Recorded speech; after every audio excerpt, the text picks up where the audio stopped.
आप सभी को प्रणाम, नमस्कार, जय सिया राम। आज कुछ इतर विषय लेके मुखरित हुआ हूँ।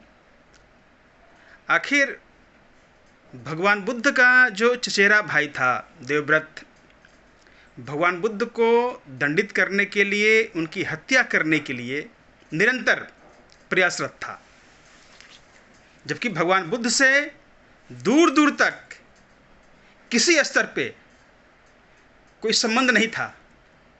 भगवान बुद्ध का रास्ता अलग था, त्याग का था, वैराग्य का था। फिर भी सगा चचेरा भाई उनकी हत्या के लिए हमेशा प्रयासरत रहता था।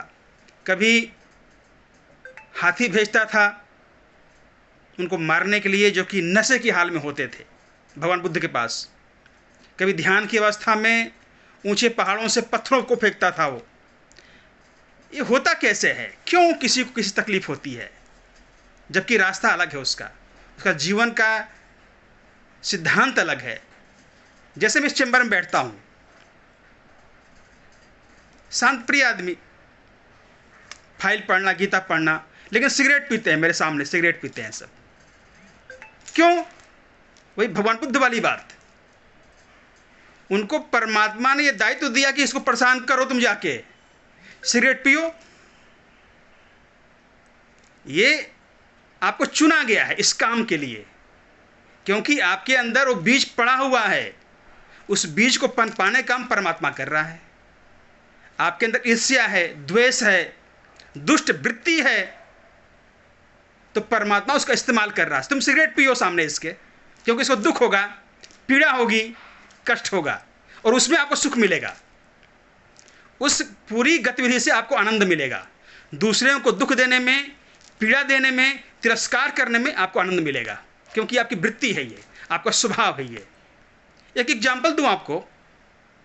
बहुत पहले काशी में एक बहुत बड़े संत थे जिनका नाम था तेलंग स्वामी। चूंकि तेलंगाना के थे तो इसलिए उनको तेलंग स्वामी बोलते थे। अंग्रेजों के समय की बात है। एक कॉन्वेंट का पढ़ा लड़का, जो कि ये पाखंडी घूमता रहता है यहीं घाट पे, ढोंगी है ये, कहा कि एक उपाय करते हैं इसका, ताकि बनारस छोड़ के भाग जाएगा अब ये। उसने 10 शेर, 10 किलो मान लीजिए आप, चूना लिया जो दीवार रंगते हैं, और उसको भिगो दिया रात को। सुबह ले गया, कहा महाराज मैं आपका बहुत बड़ा भक्त हूँ, ये दही लेके आया हूँ खाने के लिए, दही लीजिए, प्रसाद पाइए। तेलंग स्वामी उस पूरे 10 किलो, 10 शेर चूने को खा गए, चाट के बाल्टी से खा गए। और जैसे ही उन्होंने ख़त्म किया, जो भक्त बन के आया था उनको दंडित करने के लिए, वो खून की उल्टी करना शुरू कर दिया। कहा महाराज मुझे माफ़ कर दो, ये दही नहीं था, ये चूना था। तेलंग स्वामी एक बात कहते हैं कि जिस मालिक ने तुमको बनाया है उसी मालिक ने मुझे बनाया है। जिस मालिक ने तुमको बनाया है उसी मालिक ने मुझे बनाया है। यदि तुम चाहते हो या सोचते हो कि किसी को तुम पीड़ा देके, दुख देके तुम सुखी से रह सकते हो, तुम आनंद में रह सकते हो, तुम्हारा एक भ्रम है, और जीवन तुमको कभी सुख मिलेगा नहीं। तुम्हारा भाई, तुम्हारा बेटा, तुम्हारी पत्नी, तुम्हारा पड़ोसी वो हिसाब पूरा कर देगा तुमसे। इसलिए किसी को अनायास न अपमानित करना चाहिए, न दुख देना चाहिए, न प्रताड़ित करना चाहिए। कोई दुश्मनी तो है नहीं ना। तुम्हारे खेत से मैंने आम चुराया है, तुम्हारे प्रॉपर्टी कब्जा किया है, क्या किया है, फिर भी अनायास ईर्ष्या और द्वेष। बात व्यक्तिगत नहीं, बात सार्वजनिक हो रही है, सबके साथ होता है ऐसा। न चाहते हुए आपको ऐसे लोग मिल जाएंगे जो आपको दुख देने के लिए हमेशा प्रयासरत रहेंगे, निंदा करेंगे, चुगली करेंगे, पीठ पीछे गाली देंगे आपको। ये स्वभाव उनका है। बात यहाँ किसी व्यक्ति विशेष की नहीं हो रही है, पूरे समाज की हो रही है। ये उनका स्वभाव है। निंदा में उनको रस आता है, उसको बोलते हैं निंदा रस। जैसे आपको मिठाई खाने में मज़ा आता है, उससे उनको दूसरों की निंदा करने में मज़ा आता है, और इतना मज़ा आता है जब कोई हिसाब ही नहीं है। उनके जीवन का मूल उद्देश्य यह है, यदि दिन भर में किसी की निंदा न करें, किसी को गाली न दें, चुगली न करें, तो लगता है जीवन बेकार गया मेरा, आज का जीवन बेकार, आज किसी को गाली दिया ही नहीं, अपमानित किया ही नहीं, चुगली किया ही नहीं, जीवन बेकार गया आज का मेरा। मैं कैसे मुंह दिखाऊंगा भगवान को?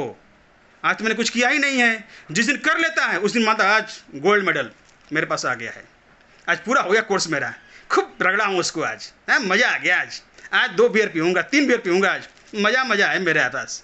तो ये स्वाभाविक वृत्ति है आदमी की। सबको समाज में ऐसे लोग मिलते हैं जीवन के हर क्षण में कि जो आपको आपके होने से उनको तकलीफ है, आपको प्रताड़ित करेंगे, दुखी करेंगे, अपमानित करेंगे, वही काम करेंगे जिससे आपको दुख हो, और भोगते भी हैं उसको। जीवन में सुख नहीं है, भय के जीवन जीते हैं, क्योंकि घूम के चीज़ आएगी आपके पास। क्योंकि जिसने दुनिया बनाई वो बेईमान नहीं है, जिसने दुनिया बनाई वो बेईमान नहीं है, वो हिसाब पूरा कर देगा तुमसे। आज करे 5 साल बाद करे, हिसाब पूरा होता है, और सलीके से हिसाब पूरा होता है। तो ये बात है। इसलिए जहाँ रहें आप आनंद में रहें, मस्त में रहें, और अपनी मस्ती में रहें। जीवन को ऐसे ही चलने दीजिए आप। अपने रास्ते पर मत डिगिए आप। विघ्न आएंगी, बाधाएं आएंगी, लोग प्रताड़ित करेंगे, अपमानित करेंगे, चिढ़ाएंगे आपको, वह हर काम करेंगे जिससे दुख हो आपको, लेकिन अपने ट्रैक से चेंज मत करिए।